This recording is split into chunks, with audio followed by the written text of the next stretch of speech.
สบายดีพี่น้องป้องปายโมทุกคนเมื่อนี้จะพาทุกคนไปขุดตัวอ่อนเด้อเมื่อนี้ว่าจะมาซ้ำสีดยาส่วนยางให้มันแล้วสุดท้ายบ่เป็นไปตามเป้าต้องได้โจ๊ะเนื่องจากว่ามาตักนำอยู่บอนนองนี้แล้วก็ได้พากันยินเสียงตัวอ่อนกัดแขวแงดอยู่ก็น่าจะต้องได้โจ๊ะเรื่องการสีดยาส่วนยางเนาะ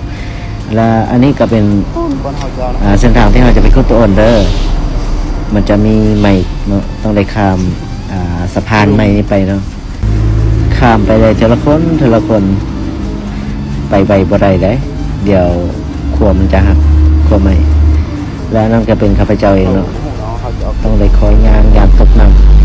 ำอันนี้แมนทีมงานเด้อขัดบ่ได้ผู้เชี่ยวชาญไอ้มา4 คนเดินมานี่มาขุดตัวอ้นอันนี้เป็นคนเปิดสดเนาะเปิดคุมตัวอ้น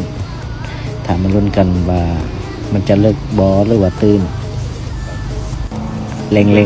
พี่น้องขุดบ่ไว้ก็สวยกันโอ้มีลุ้นแล้วพี่น้องอันนี้รับทานได้มอแล้วไกลแล้วเบิ่งให้ผู้เชี่ยวชาญเบิ่งกวดเบิ่งวิเคราะห์เบิ่งตามอันการวิเคราะห์ของเฮาแล้วบ่ต่ำกว่า2 โลไม่มีเลยอ้วนตัวต่ำกว่า2 โลถ้าเบิ่งไปรุ่นกันเด้อ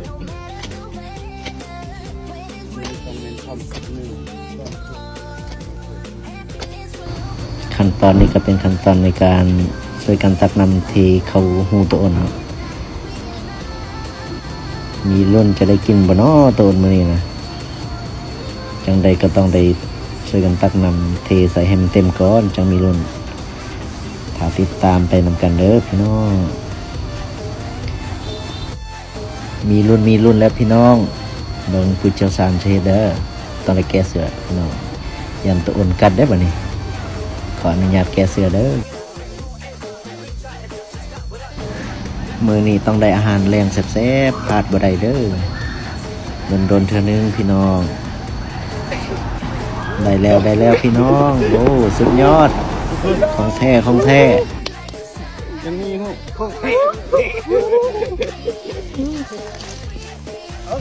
สุดยอดพี่น้องได้ของแกมแล้วบัดนี้นะสุดยอดจวดกินง่ายเลยนี่พี่น้องเบิ้งของแท้พี่น้องเอ้ยไปได้แม่ไปซุปตัวใหญ่ขนาดขั้นตอนนี้สำคัญเด้อรุดบ่ได้เลยของแกมตอนแรงเลยนะมึนแห้งพอได้นี่ปีนเบิ้งนึงมันยังบ่เข้ามันเข้าเบิ้งนึงเขาเบิ้ง